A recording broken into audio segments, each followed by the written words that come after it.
Good morning to all of you. Today we are going to discuss about different phases of growth in batch culture. ఈ batch కల్చర్లో growth phases గురించి మనం తెలుసుకునే ముందు first growth గురించి micro organisms యొక్క growth గురించి ముందు తెలుసుకుందాం. Growth of the micro organisms is essential for studying the physiology of a cell. అసలు మనం ఒక పర్టికులర్ మైక్రో ఆర్గానిజం యొక్క గ్రోత్ గురించి మనం ఎందుకు తెలుసుకోవాలి అంటే ఒక సెల్లో జరిగే నార్మల్ యాక్టివిటీస్, కొన్ని ఫిజియోలాజికల్ యాక్టివిటీస్ అనేవి సెల్లో జరుగుతాయి కదా, అవి జరగడం వల్లే ఆ పర్టికులర్ సెల్ అనేది గ్రో అవుతుంది, డిఫరెంట్ టైప్స్ ఆఫ్ ఫంక్షన్స్ని జరుపుకుంటుంది. సో ఇవన్నీ తెలుసుకోవాలంటే ఆ పర్టికులర్ సెల్ అనేది ఏ విధంగా గ్రో అవుతుందో మనం తెలుసుకోవాలన్నమాట. Growth in generally refers to increase in cell. ఓకేనా. ఇన్ జనరల్గా మనం గ్రోత్ అంటే ఏమని చెప్తాం, ఇంక్రీజ్ ఇన్ సెల్ అని చెప్తాం. ఓకేనా. ఫర్ ఎగ్జాంపుల్ హ్యూమన్ బీయింగ్స్లోనే కనుక మనం తీసుకున్నట్టయితే ఇప్పుడు చైల్డ్హుడ్, ఓకేనా, ఒక మంత్స్ బేబీ కనుక ఒక 2 ఇయర్స్కి వస్తే మనం గ్రో అయ్యాడు అని చెప్తాం. అంటే ఏంటి, వాడి యొక్క సైజ్లో ఇంక్రీజ్ అయ్యిందని. ఓకేనా. సో ఇక్కడ మైక్రోబ్స్ గురించి వచ్చేటప్పటికి growth of micro organisms is considered by increasing in population. ఓకేనా. ఒక సెల్లో మాస్లో గనక అంటే సైజ్లో కనుక ఇంక్రీజ్ అయితే ఇన్ జనరల్గా గ్రోత్ అని చెప్తాం. అదే మైక్రోబయాలజిస్ట్లో మైక్రో ఆర్గానిజమ్స్ గురించి ఏం చెప్తున్నారు, ఆ పర్టికులర్ మైక్రో ఆర్గానిజమ్స్ యొక్క పాపులేషన్లో కనుక ఇంక్రీజ్ అయితే మనకి ఆ పర్టికులర్ మైక్రో ఆర్గానిజమ్స్లో గ్రోత్ వచ్చింది అని చెప్తారనమాట. Growth is redefined as an orderly increase in population by increasing in cellular components resulting in cell enlargement and eventually leading to cell division. మనకి ఫైనల్గా ఏం చెప్తున్నారు, ఇప్పుడు గ్రోత్ అంటే ఇంక్రీజ్ ఇన్ సైజ్ అని చెప్పుకుంటున్నాము, తర్వాత మైక్రో ఆర్గానిజమ్స్కి వచ్చేటప్పటికి పాపులేషన్లో ఇంక్రీజ్ అయితే దాన్ని గ్రోత్ అని చెప్పుకుంటున్నాం. అయితే టోటల్గా కనుక మనం చూసుకున్నట్టయితే ఫస్ట్ ఒక సెల్ ఏమవుతుందంటే ఆ సెల్ అనేది న్యూట్రిషన్ తీసుకుంటుంది అనమాట. ఓకేనా. మైక్రో ఆర్గానిజమ్స్ గురించి చెప్తున్నాను. ఒక సెల్ అనేది న్యూట్రిషన్ అనేది తీసుకొని ఆ న్యూట్రిషన్ని యూటిలైజ్ చేసుకొని దాని సెల్యులర్ కాంపోనెంట్స్ని ఇంక్రీజ్ చేసుకుంటుంది. ఓకేనా. ఇంక్రీజ్ చేసుకొని సెల్ ఎన్లార్జ్ అవుతుంది అనమాట. సెల్ అనేది పెద్దగా అవుతుంది. పెద్దగా అయిన తర్వాత ఎప్పుడైతే అది మెచ్యూర్డ్ స్టేజ్లోకి వచ్చేసిందో అప్పుడు అది సెల్ డివిజన్ అనేది స్టార్ట్ చేసుకుంటుంది అనమాట. ఓకేనా. అంటే ఇక్కడ మనకి ఆ పర్టికులర్ మైక్రో ఆర్గానిజం యొక్క సైజ్లోనూ ఇంక్రీజ్ అవుతుంది, అట్ ది సేమ్ టైం సైజ్లో ఇంక్రీజ్ అయ్యి మనకి నెంబర్ ఆఫ్ సెల్స్ అనేవి డివిజన్ ద్వారా వాటి యొక్క పాపులేషన్లో కూడా చేంజ్ వస్తుంది. ఓకేనా. కాకపోతే మనం ఇక్కడ ఆ పర్టికులర్ సెల్ సైజ్ ఇంక్రీజ్ చేసుకున్నంత మాత్రాన మనం అది గ్రో అయిందని చెప్పలేం. దాని నెంబర్లో ఇంక్రీజ్ అయితేనే ఆ పర్టికులర్ మైక్రో ఆర్గానిజం గ్రో అయిందని మనం చెప్తాం. Generation time. The growth of microorganisms is studied in bacteria. The most common method of bacterial reproduction is binary fission. ఓకేనా.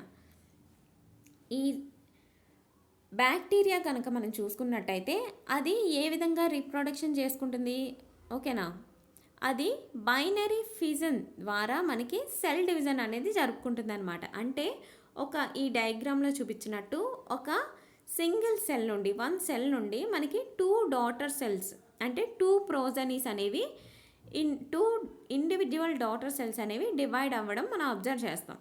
ఓకేనా.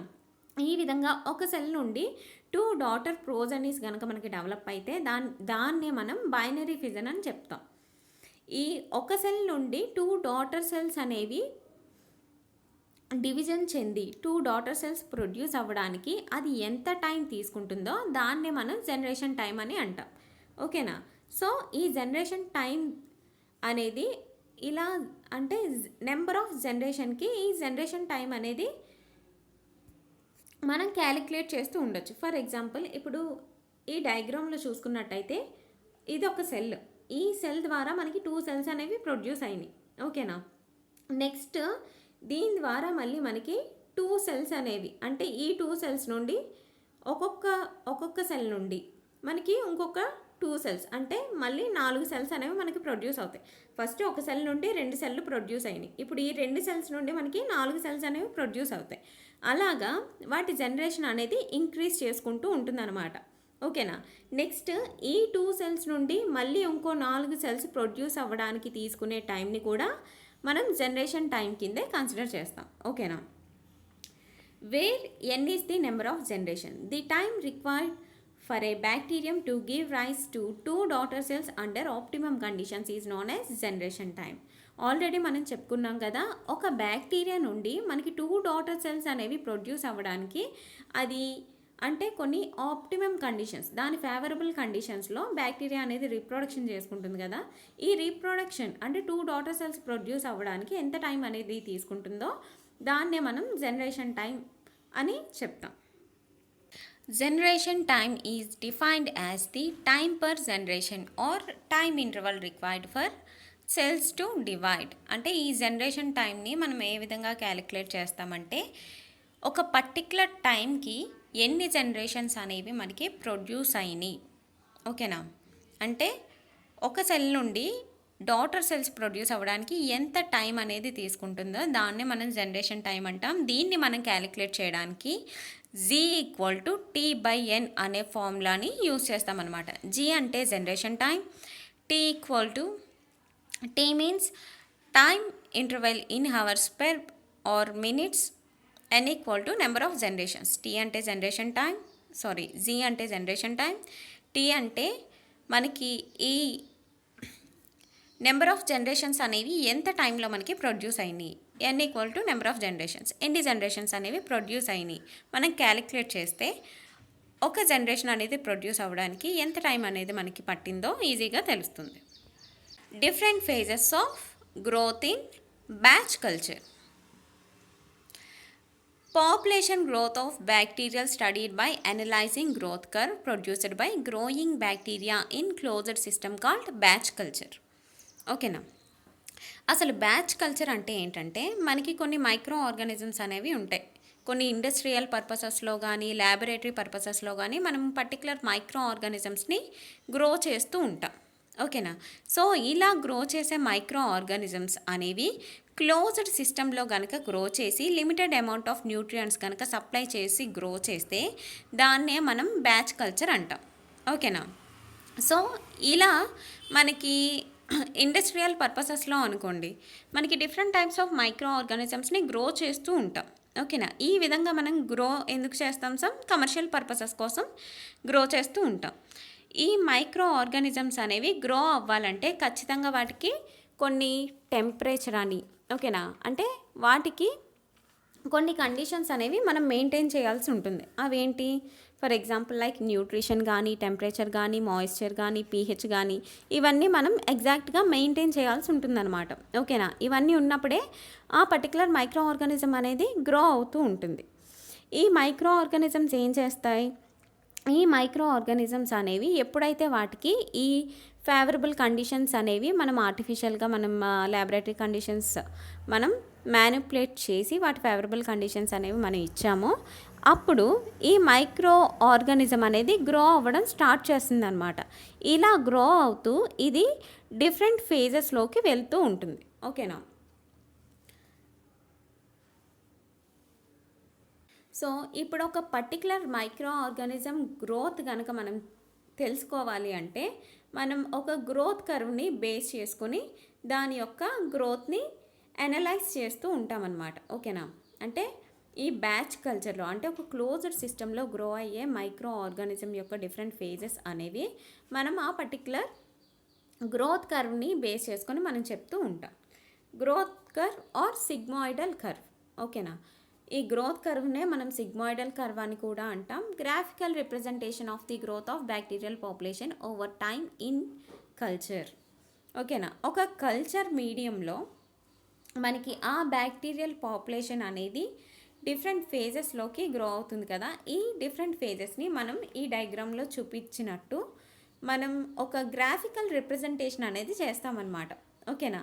ఈ గ్రాఫ్ అనేది మనకి టైంకి లాగ్ నెంబర్ ఆఫ్ సెల్స్ అంటే మనకి ఒక పర్టికులర్ టైంలో ఎన్ని నెంబర్ ఆఫ్ సెల్స్ అనేవి ఇంక్రీజ్ అయ్యాయో, అంటే నెంబర్ ఆఫ్ సెల్స్కి టైంకి మధ్య ఈ గ్రాఫ్ అనేది మనం ప్లాట్ చేయడం జరుగుతుంది. ఓకేనా? ఈ విధంగా మనం ప్లాట్ చేసినప్పుడు మనకి ఇది ఒక కర్వ్ షేప్లో వస్తుంది. దీన్ని కొంచెం అబ్జర్వ్ చేస్తే ఇది ఎస్ షేప్లో కూడా ఉంటుంది. అందుకే దీన్ని గ్రోత్ కర్వ్ అని కానీ లేకపోతే సిగ్మాయిడల్ కర్వ్ అని కానీ మనం చెప్పడం జరుగుతుంది. ఈ గ్రోత్ కర్వ్లో కనుక మనం చూసుకున్నట్టయితే మెయిన్గా ఒక పర్టికులర్ ఒక మైక్రో ఆర్గానిజం కనుక తీసుకున్నట్టయితే అది 4 ఫేజెస్లోకి వెళ్తుంది. ఒకటి lag, log, stationary, decline phases, ఇలా 4 ఫేజెస్లోకి వెళ్తూ ఉంటుంది అనమాట. అందులో ఫస్ట్ ఫేజ్ కనుక మనం తీసుకున్నట్టయితే ల్యాగ్ ఆర్ లేటెంట్ ఫేజ్. ఈ ల్యాగ్ ఫేజ్నే మనం లేటెంట్ ఫేజ్ అని కూడా అంటాం. ఇది గ్రోత్ కర్వ్లో ఫస్ట్ ఫేజ్ అనమాట. Where micro organisms try to get acclimatized to new environment and growth in size. ఒక పర్టికులర్ మైక్రో ఆర్గానిజం అనేది మనకి కావాల్సిన ఫర్ ఎగ్జాంపుల్ ఇండస్ట్రీస్లో కానీ ల్యాబొరేటరీస్లో కానీ మనం ఒక పర్టికులర్ మైక్రో ఆర్గానిజం అనేది గ్రో చేయాలనుకుంటున్నాం.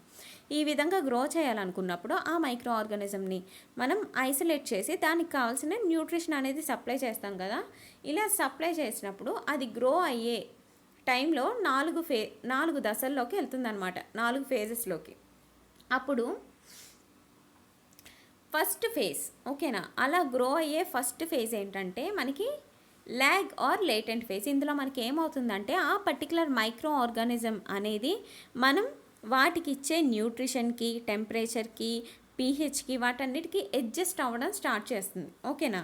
సో ఈ విధంగా ఆ పర్టికులర్ మనం ప్రొవైడ్ చేసే ఎన్విరాన్మెంట్కి అడాప్ట్ అయ్యే ఫేజ్నే మనం ఏమని చెప్తాం, ల్యాగ్ ఆర్ లేటెంట్ ఫేజ్ అని మనం చెప్తామన్నమాట. ఓకేనా?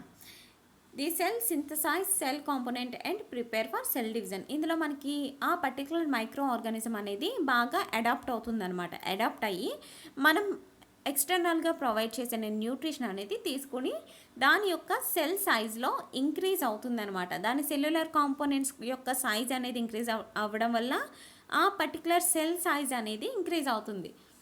ఇలా ఇంక్రీజ్ అయ్యి ఆ సెల్ అనేది ఒక సెల్ డివిజన్ స్టేజ్కి వచ్చేస్తుంది అనమాట. Old cultures have long lag phase.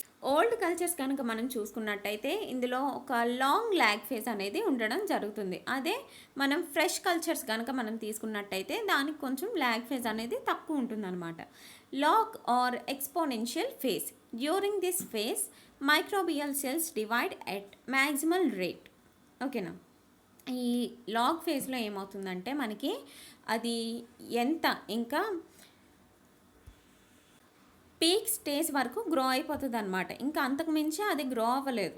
ఓకేనా? అంతవరకు ఇది న్యూట్రిషన్ బాగా తీసేసుకొని దాని సెల్ సైజ్ని ఇంక్రీజ్ చేసుకుంటుంది. Growth of micro organism during this phase is constant and cells double in number at regular interval. ఓకేనా? ఇందులో మనకి జనరేషన్ టైంని మనం అబ్జర్వ్ చేయొచ్చు అండ్ ఈజీగా మనం క్యాలిక్యులేట్ చేసుకోవచ్చు అనమాట. ఇందులో మనకి ఏమవుతుందంటే ఇందాక మనం బైనరీ ఫిజన్ అని చెప్పుకున్నాం కదా, ఒక సెల్ నుండి 2 సెల్స్ అనేవి ప్రొడ్యూస్ అవుతాయని. అది ఈ లాగ్ ఫేజ్లో మనకి ఆ విధంగా డివిజన్ అనేది ఒక పర్టికులర్ రెగ్యులర్ ఇంటర్వెల్స్ ఆఫ్ టైంలో మనకి ఈ విధంగా సెల్ డివిజన్ అనేది మైక్రో ఆర్గానిజమ్స్, మైక్రోబియల్ సెల్స్ అనేవి సెల్ డివైడ్ అవ్వడం జరుగుతుంది, సెల్ డివిజన్ జరుపుకుంటాయి. ఈ విధంగా సెల్స్ అనేవి మనకి ఆ సెల్స్ అనేవి డబుల్ అవుతాయి అన్నమాట. Growth curve rises off gradually producing straight line on graph. ఓకేనా? ఈ విధంగా మనకి దాని యొక్క నెంబర్ ఆఫ్ సెల్స్ అనేవి ఇంక్రీజ్ అవుతూ ఉంటాయి కదా, ఆ విధంగా మనకి స్ట్రైట్ లైన్ అనేది రైజ్ అప్ అవుతూ ఉంటుందన్నమాట. The population more or less uniform. ఓకేనా?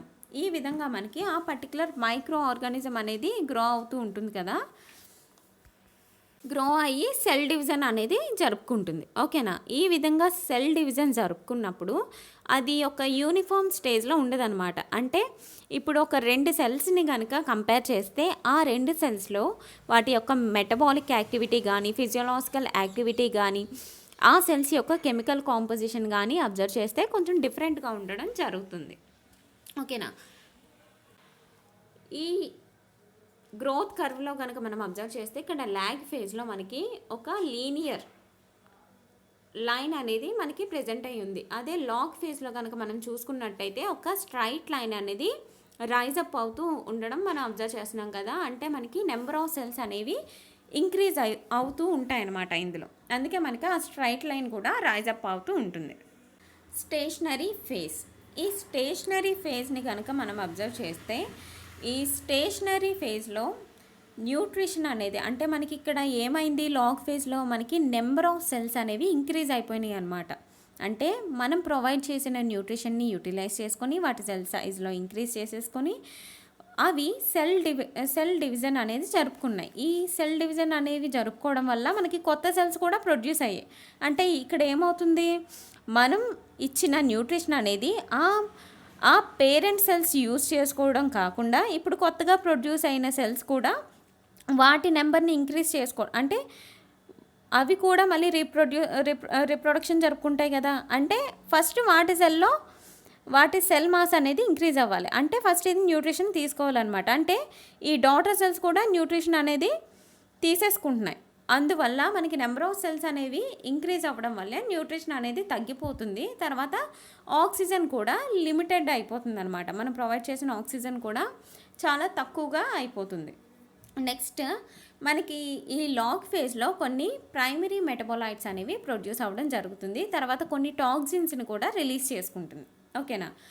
సో ఈ టాక్సిన్స్ అనేవి రిలీజ్ చేయడం వల్ల తర్వాత న్యూట్రిషన్ అనేది మనకి తగ్గిపోవడం వల్ల ఆక్సిజన్ తగ్గిపోవడం వల్ల మనకి కొన్ని నెంబర్ ఆఫ్ సెల్స్ అనేవి చనిపోవడం జరుగుతూ ఉంటుందన్నమాట. The phase during which growth reaches a state where there is no net increase in the population. ఓకేనా. ఇందులో కనుక ఈ స్టేషనరీ ఫేజ్లో కనుక మనం చూసుకున్నట్టయితే అది మ్యాక్సిమం వాటి యొక్క సెల్ డివిజన్ అనేది జరిపేసుకుంటుంది లాగ్ ఫేజ్లో. ఓకేనా. ఇంకా వాటి సెల్ డివిజన్ జరుపుకోవడానికి కూడా ఉండదు. ఎందుకంటే ఇవి ఒక ఎంఎల్కి తీసుకుంటే 10⁻⁹ సెల్స్ అనేవి ప్రొడ్యూస్ అయ్యి ఉండడం మనం అబ్జర్వ్ చేస్తాం. ఒక ఎంఎల్కి 10⁻⁹ సెల్స్ అంటే మ్యాక్సిమం గ్రోత్ రేట్ అనేది మనకి ఇక్కడికి వచ్చేసింది అనమాట. ఇంకా నెంబర్ ఆఫ్ సెల్స్ కూడా ఇంక్రీజ్ అవ్వడం తక్కువ జరుగుతుంది. సో ఎటువంటి రీప్రొడక్షన్ ఇంకా ఇందులో జరగదు. నెక్స్ట్ మనం అబ్జర్వ్ చేస్తే నెంబర్ ఆఫ్ సెల్స్ చనిపోవడం కూడా ఈక్వల్ అమౌంట్స్లో ఉండడం జరుగుతుందన్నమాట. Growth of curve became horizontal. ఓకేనా. ఈ గ్రోత్ కర్వ్లో చూస్తే మనకి స్టేషనరీ ఫేజ్ ఏ విధంగా ఉంది, ఒక హారిజంటల్ స్ట్రైట్ లైన్లో ఉండడం జరిగింది. Population remains constant due to balance between rate of reproduction and death rate. ఓకేనా. మనకి ఎన్ని నెంబర్ ఆఫ్ సెల్స్ అనేవి ఫామ్ అయ్యాయో మనకి ఈక్వల్ నెంబర్ ఆఫ్ సెల్స్ అనేవి చనిపోవడం జరుగుతూ ఉంటుందన్నమాట. అందుకే మనకి ఒక స్ట్రైట్ లైన్లో ఈ స్టేషనరీ ఫేజ్ అనేది ఉండడం జరుగుతుంది. ఓకేనా. ఒక స్ట్రైట్ హారిజంటల్ లైన్ కింద మనకి ఈ స్టేషనరీ ఫేజ్ అనేది ఈ గ్రోత్ కర్వ్లో అబ్జర్వ్ చేయొచ్చు. మనకి ఈ స్టేషనరీ ఫేజ్లోనే మనకి ఈ మైక్రో ఆర్గానిజమ్స్ కొన్ని సెకండరీ మెటబాలైట్స్ని ప్రొడ్యూస్ చేసుకుంటాయి అన్నమాట. ఫర్ ఎగ్జాంపుల్ లైక్ హార్మోన్స్ అవన్నీ ఇవి ప్రొడ్యూస్ చేసుకుంటాయి. నెక్స్ట్ కొన్ని స్పోర్ ఫార్మింగ్ బ్యాక్టీరియా ఉంటుంది కదా, ఆ స్పోర్ ఫార్మింగ్ బ్యాక్టీరియా అనేది స్పోర్స్ని ప్రొడ్యూస్ చేసుకుంటుంది అనమాట. Death or decline phase. ఈ డెత్ ఆర్ డిక్లైన్ ఫేజ్లో కనుక మనం చూసుకున్నట్టయితే number of viable cells decreases exponentially, bacteria die at high rate. ఓకేనా. ఈ డెత్ ఆర్ డిక్లైన్ ఫేజ్లో కనుక మనం అబ్జర్వ్ చేస్తే మ్యాక్సిమం నెంబర్ ఆఫ్ సెల్స్ అనేవి కాన్స్టెంట్గా చనిపోవడం జరుగుతుంది. ఎందుకంటే మనకి ఇక్కడ నెంబర్ ఆఫ్ సెల్స్ అనేవి ఇంక్రీజ్ అయిపోయాయి, న్యూట్రిషన్ తగ్గిపోయింది, ఆక్సిజన్ అవైలబిలిటీ తగ్గిపోయింది. నెక్స్ట్ ఇవి టాక్సిన్స్ కూడా ఎక్కువగా ప్రొడ్యూస్ చేసేసుకుంటున్నాయి. సో ఇవన్నీ ప్రొడ్యూస్ చేసుకోవడం వల్ల మనకి ఆ పర్టికులర్ మైక్రో ఆర్గానిజం అనేది గ్రో అవ్వడానికి ఛాన్సెస్ తక్కువ. అందుకే మనకి నెంబర్ ఆఫ్ సెల్స్ అనేవి చనిపోయే సెల్స్ అంటే డెడ్ సెల్స్ యొక్క రేట్ అనేది మనకి ఇంక్రీజ్ అయిపోతూ ఉంటుందన్నమాట ఈ డెత్ ఆర్ డిక్లైన్ ఫేజ్లో. ఓకేనా. ఇందులో కనుక మనం అబ్జర్వ్ చేస్తే అన్ని సెల్స్ చనిపోతాయని మనం చెప్పలేం. ఎందుకంటే కొన్ని స్పోర్ ఫార్మింగ్ మైక్రోబియల్ సెల్స్ అని మనం చెప్పుకున్నాం కదా, ఆ స్పోర్ ఫార్మింగ్ సెల్స్ అనేవి హార్ష్ ఎన్విరాన్మెంట్స్లో అంటే అన్ఫేవరబుల్ కండిషన్స్లో కూడా అవి గ్రో అవ్వగలవన్నమాట. సో ఇలా అన్ఫేవరబుల్ కండిషన్స్లో కూడా మనకి ఈ మైక్రో ఆ స్పోర్ ఫార్మింగ్ బ్యాక్టీరియా అనేది గ్రో అవుతుంది, కానీ మ్యాక్సిమం నెంబర్ ఆఫ్ సెల్స్ అనేవి చనిపోవడం జరుగుతుంది. కాబట్టి ఈ ఫేజ్ని డెత్ ఆర్ డిక్లైన్ ఫేజ్ కింద మనం చెప్తాం. ఈ విధంగా మనకి ఒక 4 ఫేజెస్లో ఈ బ్యాక్టీరియా ఆర్ మైక్రో ఆర్గానిజమ్స్ అనేవి బ్యాచ్ కల్చర్లో డిఫరెంట్ ఫేజెస్ ఆఫ్ గ్రోత్ని మనం అబ్జర్వ్ చేస్తాం. This is all about different phases of growth in batch culture.